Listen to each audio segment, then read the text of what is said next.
Hello and welcome back to another Israeli Frenemies here on ILTV. Broadcasting from Tel Aviv is Uri Zaki, representing the Israeli left. And representing the Israeli right is Ari Fold, my friend, who's right now in the west coast of the United States. Ari, what are you doing there?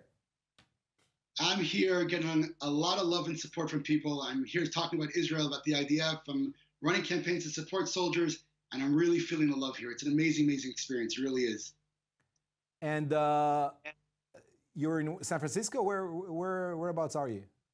So I started out in San Francisco. I'm now in LA, and next week I'm flying out to Australia, down under. Really? And I'm telling you, wherever I go, it's just I was in like an Uber cab, and we're talking. I actually met an Arab, my driver, and we hit it off. It was really unbelievable. I'm getting everywhere I go, it's all positive. It's really amazing to see. So for our viewers down under, stay tight. Ari Fold is going down your way, and maybe you'll be able to meet him and discuss the IDF and Israel, and I hope debate with him about his views, which are all totally wrong. Actually, remember, I'm in the right. Don't forget That's that. right.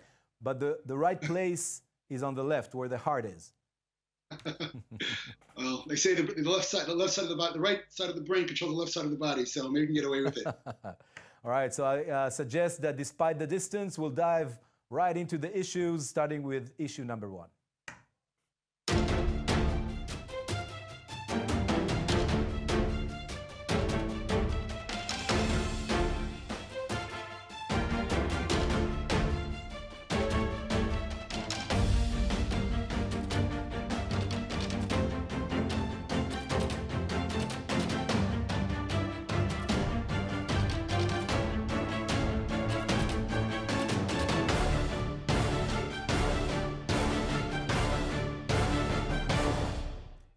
So this week, another development, or few developments, in the Bibi cases, the Netanyahu cases, investigations. First, we learned that both his most closest counsels and relatives, the attorneys Shimron and Molko, are both investigated in the submarine case, a suspicion to some wrongdoings in Israeli submarine purchased from Germany. And Netanyahu himself is supposed to be investigated for, I believe, the fourth time later on this week or next week. And Netanyahu is definitely in a very severe situation vis-a-vis the law. Meanwhile, his supporters in the Israeli Knesset are trying to promote a bill that would prevent the police publishing their recommendations to whether to indict or not. And Ari Fold, you're saying that this is not the Israeli law that does it. This is the left again against Netanyahu. It's not the Israeli lawkeepers who are doing this. Well, I'll tell you what I say. The problem is like this. There are two sides here. You know, number one, you have the Prime Minister of Israel who's been thrown cases after case after case, and everything so far has come up blank. And there's got to be a boundary to how much you can bother the Prime Minister. In other words, and we have that kind of immunity in the country. The problem is over 11 years now, we've had right-wing governments in Israel, right-wing coalitions, and I can see the frustration in the left. You know, I can see the frustration in all the left that they can't win an election. And the feeling that I hear as well here in America, but I hear throughout Israel as well, is that this is an attempt by the left to somehow take the government of Israel through investigation. What do you mean the left? Hold on. These are the chief of police. The chief of police was nominated. Hold on. Is a settler nominated by Netanyahu. The advocate general, Mandelblit, is an Orthodox Jew who was the secretary of the Netanyahu cabinet, nominated by Netanyahu. Both of them, right. and the state's attorney, also a yeshiva bucher, Orthodox Jew, nominated during the Netanyahu term. All of them are not lefty at all. They are civil servants, and they issue those investigations. And by the way, when you say Netanyahu, nothing happened, You don't know that. The investigations are taking place right now, and actually there are very severe suspicions. So let me just clarify. Let me clarify. Again, I'm not saying that all the people that you mentioned aren't doing their jobs, but the problem, the investigation came out of, most of them came out of newspaper clippings and stories from the newspaper, and they have to investigate. Again, the problem is that the prime minister is taking care of really big problems, and they're being thrown at him every year. It's been like 9 years of investigation, nothing. What do you mean 9 years? It only started last year. Oh, this year. It only started in 2017. It's not 9 years. Uri, let me finish. No, but say facts. You know, declare facts, not just come up with fake news. Finish the sentence. The fact is that they had an investigation against his wife, who took money from depositing glass bottles. I mean, it's got to. Who are they? It's the state's attorney who did that. It's not the Israeli left. I don't have any power on that. Uri, you got to let me get a sentence out. No, but listen, please explain yourself.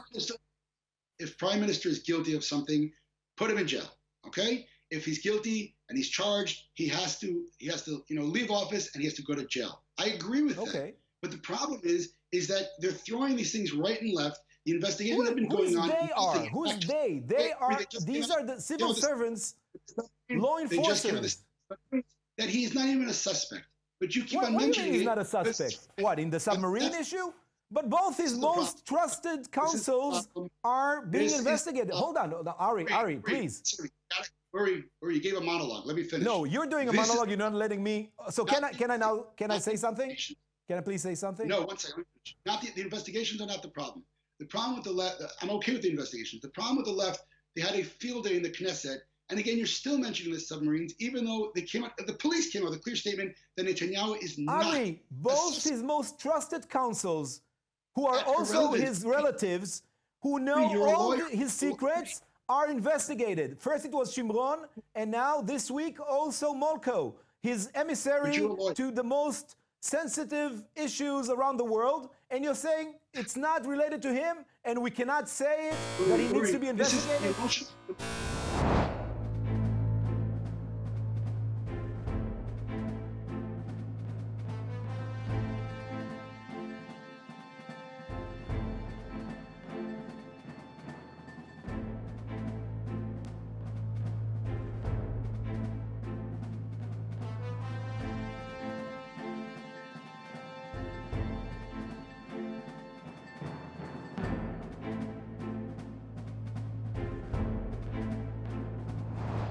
Two weeks ago, approximately, there was a unification between two of the Arab sects, between Hamas and Fatah. Palestinian. And I was ecstatic about that, not because I really care about their politics, but because it was taking the blinders off of people who thought they were some kind of separate body.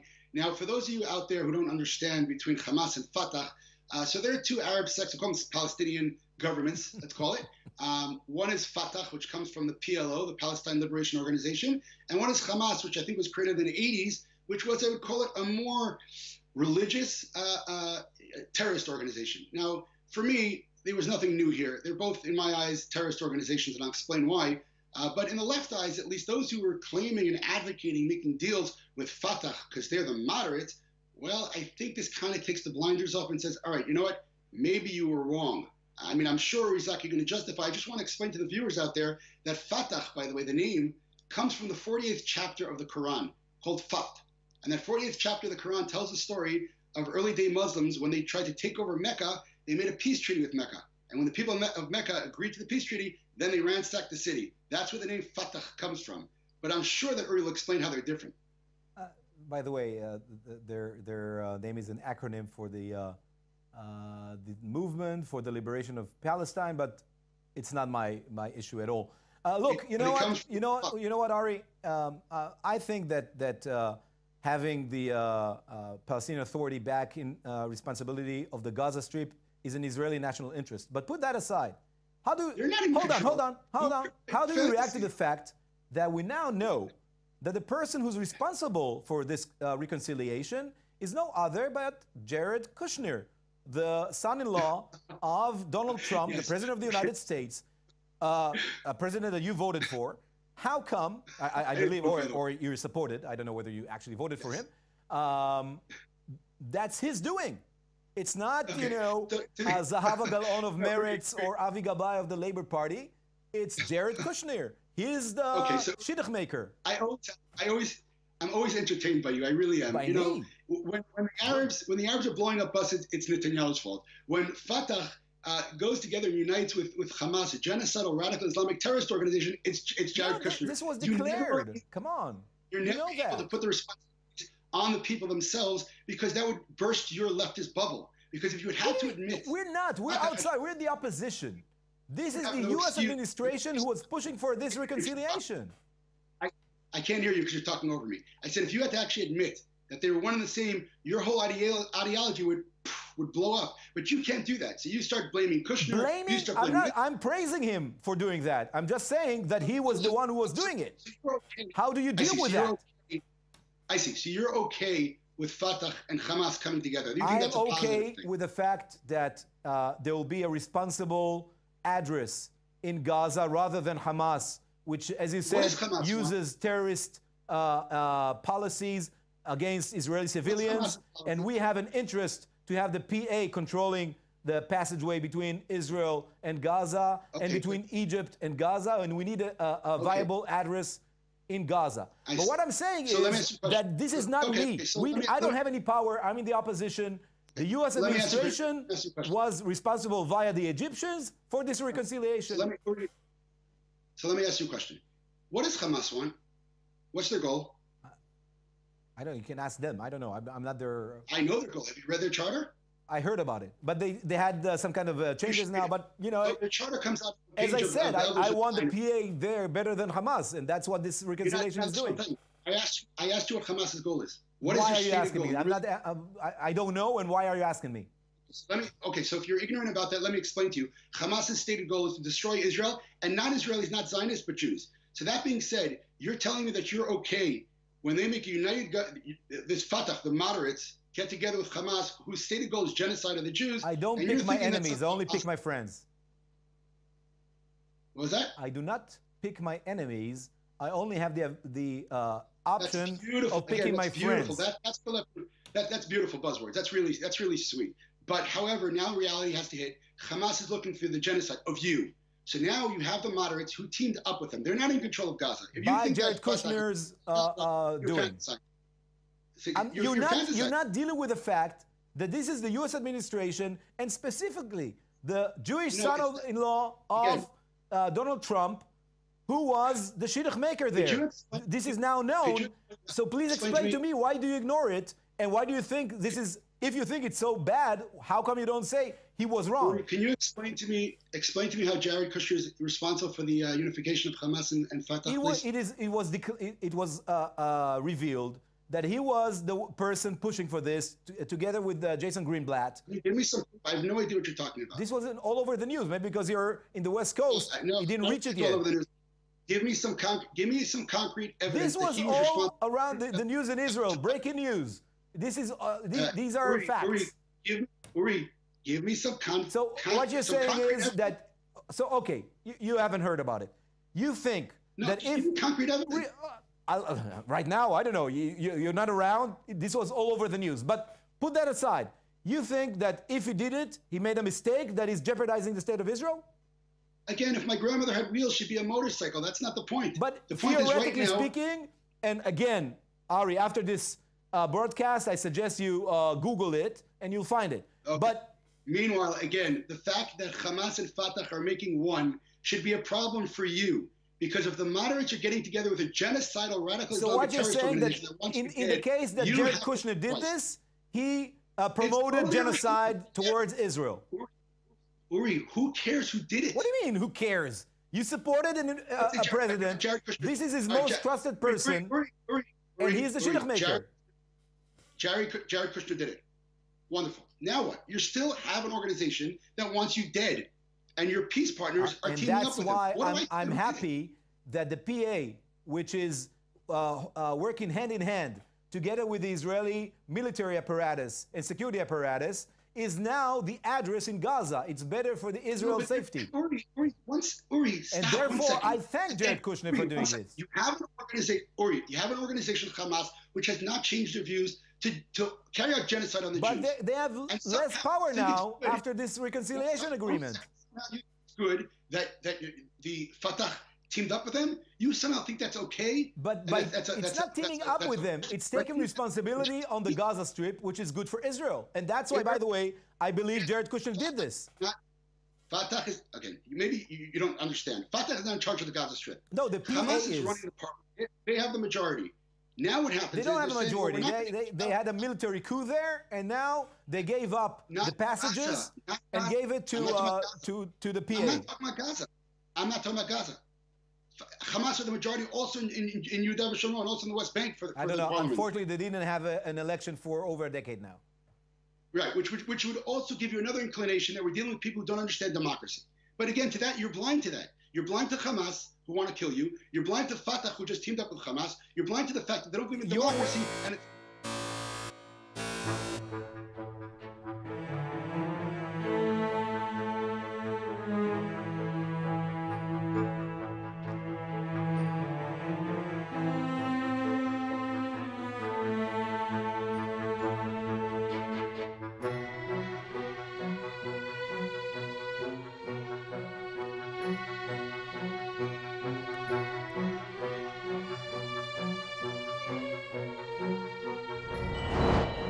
So the UK minister, Priti Patel, had to resign today, actually, the day we're shooting this show, due to unofficial meetings she had in a private visit to Israel back in August. She met with the Israeli Prime Minister, Mr. Netanyahu, with one of the key opposition leaders, Mr. Lapid, and also with several Israeli cabinet ministers. All of that she did without letting the foreign secretary of the UK know about it, or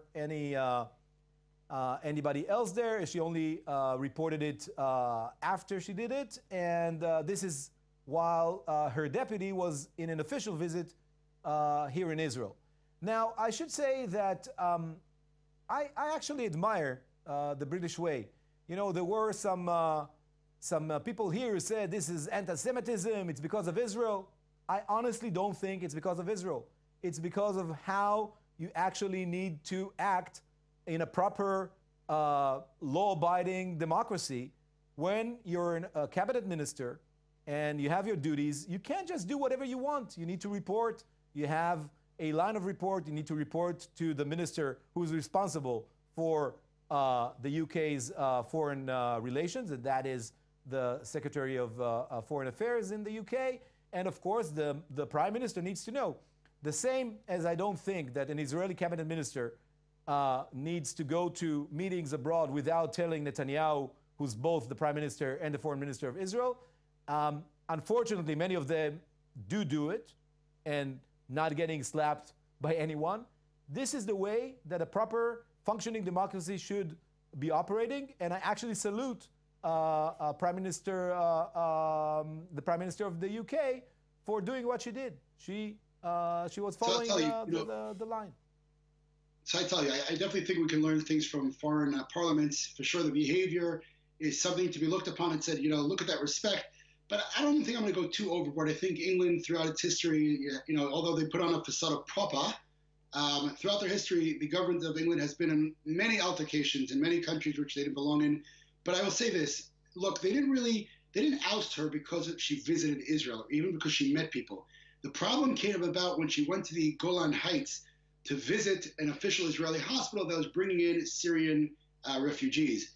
And then what happened was the Palestinian side in Israel complained that she went to visit the occupied Golan Heights, and that's when England reacted. In other words, I don't like pulling out the anti-Semite card or the Israel card, so I'm not going to use that, as of now. But the problem did not come about that she met someone in Israel. You're allowed to meet someone. The problem came about when the Arabs complained that she went up to the occupied Golan Heights, and she went into a field hospital which was taking care of Syrian refugees. And because she stepped on that toes, then. But yes. Theresa May is one of, first of all, she's a conservative prime minister, right? You can't blame her. She's in a sister party with the Likud party. She's definitely known, both she herself, her cabinet, and her party are very well known for their support of Israel. You honestly are not trying to say that this is only because of her, kind of an anti-Israeli sentiment, or giving in to what you call Arab or Palestinian. By the way, this is Syrian, not even Palestinian. No, that's not what I'm saying. I'm saying it's politics. I'm saying it's not really behavior. It's politics. That's all it is. And it's a shame. So you think if she wouldn't have visited the Golan Heights and only had those 12 meetings in Israel without reporting them to the to her superior, the Secretary of the Foreign Affairs? I've often wondered if I'd grown up in Poland when Hitler came to power and was sent to a concentration camp, would I still be checking out women in the camp? There are no good opening lines in a concentration camp.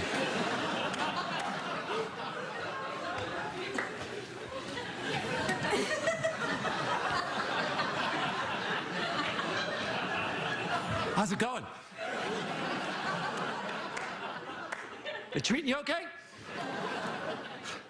You know, if we ever get out of here, I'd love to take you out for some latkes. Not only do I not find that funny, I've heard him say this around 7 times, and I've listened to it over and over again, and it pinches me. I'm angry with it, and I want to explain to you why. First of all, I want to mention, I don't know if our viewers know, today's the anniversary of Kristallnacht. Today is the anniversary of the day when the Germans were breaking the windows and the store windows and the synagogue windows. The first pogrom, let's call it, before the actual Holocaust, where the final solution was taken about. So on this anniversary, when the Germans were really starting to destroy Jewish synagogues and homes and stores, to see a man and a Jewish person get up there, not make light of the Holocaust again, but to make a joke about the women who were marched in naked to be checked and to be afterwards, sent into gas chambers, to talk about sexual innuendos, checking women out. To me, I see my grandmother. I see my grandmother who survived 5 different camps, and it's sickening to me. It's sickening, and I think that it's the numbness of the world. The world has gone numb. There's no sensitivity anymore, and it's just, I'm angry. I just don't understand how a man. I mean, shame on his parents. They must have not brought him up in a very, very good way, because I can't imagine that someone can make sexual innuendos about women in a concentration camp. Can I say something? Look, I think it's bad taste too. Although I should say that first, Larry David is a Jew, and somehow like blacks are allowed to make fun of blacks. It's less, I'm sure that I'm positive that he has also Holocaust connection in his own family. That's the problem. You should know better. And Larry David, part of his success and why he's so much followed is the way he's an iconoclast. He's kicking whatever he sees, and he's trying to trigger these. Look, I believe it's bad taste, not because I understand the humor. By the way, my grandmother is also a Holocaust survivor, Zichrona Livracha, but this is something that he's saying. If it hurts any Holocaust survivors, then he should not be saying it. There are things that you should not touch. But, on the other hand, it's not that different than comedians making fun of I don't know, Islamists or blacks or Asians and all that. I do. 1 second. I think that if someone made a Jewish joke, that wouldn't be the difference. But talking about this, I think the comparison would be if someone's making jokes about blacks and slavery, yeah, that would be horrible. If someone's making jokes about someone killing innocent Muslims, yeah, that would be the same. And I would be horrified as that as well. But as a Jew, obviously my sensitivity is stronger on this issue. But I think that, our kids go to Poland. Our kids go to Poland to see the camps, and I just sexual innuendos, checking out women. Bad taste. I mean, I agree. Where's the world going to? Okay, Ari. I think we're in agreement on this issue, or at least some kind of an agreement. In any case, this was another show broadcasting from 2 continents today of Israeli Frenemies. Tune in next week for another episode. Looking forward. I'll see you guys in Australia. Later, mate.